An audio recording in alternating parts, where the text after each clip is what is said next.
30 second का task मुझे complete करना था, तो मैं ज़्यादा अपने ना लिप्स को ना ज़्यादा इतना रेसिप्रोकेट नहीं कर रही थी, इतना इन्वॉल्व नहीं हो रही थी उस चीज़ में।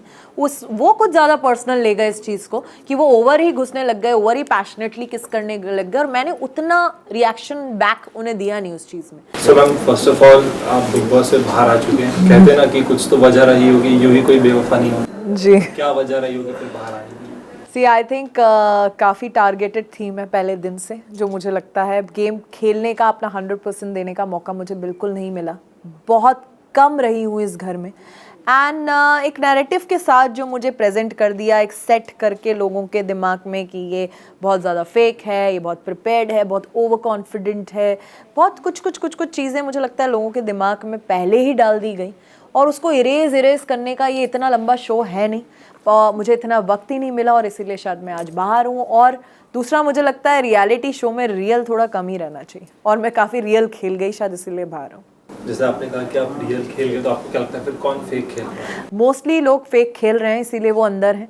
सब एक क्लियर है कि मुझे ये ऐसे खेलना है, ये रिएक्शन शो के लिए सही दिखता है, तो वो रिएक्शन देते हैं। वो ये नहीं देते कि जो मैं रियल हूँ वो रिएक्शन जो शो में सही लगेगा, जो इस सिचुएशन में टेलीकास्ट में अच्छा दिखेगा, वो रिएक्शन देते हैं, और जो टेलीकास्ट में ज़्यादा फुटेज देगा। ये इतनी कैलकुलेशंस के साथ लोग वहाँ गेम खेल रहे हैं। सबने अपना अपना एक कैरेक्टर पकड़ा हुआ है, किसी ने एक वैम्प का, किसी ने कैसेनोवा का, किसी ने एक ज्ञानी का, एक सबने अपना कैरेक्टर प्ले कर रहे हैं, और वो कर रहे हैं। शायद मैंने अपना कैरेक्टर नहीं पकड़ा, जो मैं थी वही रही, इसीलिए मैं बाहर हूँ। कई बार ऐसा होता है कि मैम कुछ चीज़ सडनली हो जाती है और वो आइकॉनिक डायलॉग बन जाता है, आइकॉनिक हुक स्टेप बन जाता है। जी अगर आज गूगल पे सर्च करके बिग बॉस ओटीटी पे किसने किस किया तो आपका नाम आता है। जी क्या लगता है कि ये इतना बड़ा इशू बन जाएगा, आपको लगा? जी, पता नहीं क्यों कंट्रोवर्सी से मेरा पीछा छूटता ही नहीं। जहाँ कंट्रोवर्सी होती है वहाँ आकांक्षा पूरी आ ही जाती है, या कंट्रोवर्सी मेरे पीछे पीछे आ जाती है। मुझे लगा था ये शो तो बिना कंट्रोवर्सी के मैं ख़त्म करूँगी, बट जाते जाते भी एक तो हो ही गई। और मुझे जब मैं अंदर थी सच में ऐसा नहीं लगा था कि ये इतना बड़ा मुद्दा है, क्योंकि वो एक टास्क था, 30 सेकंड का टास्क था। उसके बाद बहुत कुछ हो गया रात को, उसकी बहुत ज़्यादा बातें भी नहीं हुई, वो ख़त्म हो गया, और मैंने अपना 100% दिया, मैं एक टास्क जीत गई। पर जब मैं बाहर आई तब मुझे पता चला ये किसका, और जब वीकेंड का वार हुआ, जब सर ने इतना कुछ बोला, तब मुझे पता चला क्या ये इतना बड़ा मुद्दा बन गया है। मैंने भी उसे एज एन आर्टिस्ट लिया, परफॉर्म किया, एज अ टास्क लिया, टास्क जीता अपनी टीम के लिए। मैं उसको उतना ही लेके चल रही थी, उसमें मैं बहुत पर्सनली नहीं इन्वॉल्व हो गई, बट वो इतना बड़ा मुद्दा बन जाएगा ये मुझे भी नहीं पता था। जो वीकेंड के वार पे मुझे पता चला, बाहर आई तब पता चला कि इतना कुछ उस पे ट्रेंड हो रहा है। बट ये भी मुझे पता चला वो हाईएस्ट टीआरपी मिली है उस एपिसोड को, तो I don't know what to say about that.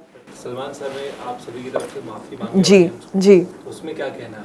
जी, ये मैं भी सरप्राइज्ड हूँ कि उन्हें ऐसा करना पड़ा, कि ये शायद ये उनका टेक है। उन्होंने माफ़ी मांगी, और माफ़ी मांगी तो ठीक है, अभी उन्होंने मांगी है तो हम लोग भी मांगे, बट मुझे अभी तक इस चीज़ में कुछ गलत नहीं लगता। इसलिए जब सर ने भी मुझे बोला, मैंने सिर्फ यही बोला जो मैं बोलूँगी कि ये एक टास्क था, मैंने सिर्फ इसे एज अ टास्क लिया। एज एन आर्टिस्ट मैंने इसको एक सीन जैसा लिया, मैं को स्टार के साथ परफॉर्म करी हूँ, उसको उतना ही लिया बस। उससे ज़्यादा मेरे लिए एक कुछ मुद्दा नहीं रखता है, और उतना ही है मेरे लिए। बाद में फिर ऐसा कहा गया कि you are not a good kisser, और कई ऐसे हाँ, उस पे क्या कहना है? डेफिनेटली मैं कोई पर्सनल, मेरे वो बॉयफ्रेंड नहीं है या लवर नहीं है जिन्हें मैं किस कर रही हूँ। मुझे उसमें किस का परफॉर्मेंस नहीं देना, या मेरा डायरेक्टर नहीं है जिसने मुझे मेरी सीरीज़ पे बोला है कि आकांक्षा एक पैशनेट किस दिखनी चाहिए दोनों हीरो हीरोइन के बीच में, ऐसा कुछ नहीं है। एक टास्क था, 30 सेकंड का टास्क मुझे कंप्लीट करना था, तो मैं ज़्यादा अपने ना लिप्स को ना ज़्यादा इतना रेसिप्रोकेट नहीं कर रही थी, इतना इन्वॉल्व नहीं हो रही थी उस चीज़ में। वो कुछ ज़्यादा पर्सनल ले गए इस चीज़ को कि वो ओवर ही घुसने लग गए, ओवर ही पैशनेटली किस करने लग गए, और मैंने उतना रिएक्शन बैक उन्हें दिया नहीं उस चीज़ में। मैंने उसे सिर्फ इतना रखा कि लिप्स टच भी हो जाएंगे 30 सेकंड तो मैं टास्क जीत जाऊंगी, मैंने उतना ही रखा। उसकी वजह से उनको लगा अरे यार तुमने तो प्रॉपर्ली किस किया ही नहीं, you are a bad kisser. तो आप मेरे घर पे आके थोड़ा ना मुझे मिल रहे हैं कि मैं आपको प्रॉपर्ली किस करूँ। हम एक टास्क में टास्क जीत रहे हैं, उतना ही मैंने किया, और इसलिए मैं टास्क जीती। जी डेफिनेटली, क्योंकि वो बार बार मुझे देखते थे कि तुम बैक एंड पे क्यों रहती हो, थोड़ा सा कट जाती हो, थोड़ा सा 100% नहीं दे रही हो, अपना खुल के नहीं आ रही हो। क्योंकि मुझे लगता है एक रियलिटी शो में रिश्ते बनाना और इतने कम टाइम में किसी को जज करना, मैं उन्हें बाहर नहीं जानती हूँ। अंदर सब कहीं ना कहीं अपना गेम खेल रहे हैं, कैरेक्टर फॉलो कर रहे हैं, तो वहाँ मैं किसी को जज कर पाऊँ कि ये मेरे लिए एक रिश्ते में सही होगा कि नहीं, इसके साथ मैं अफेयर रखना चाहती हूँ, मैं ऐसी नहीं हूँ। मुझे वक्त लगता है।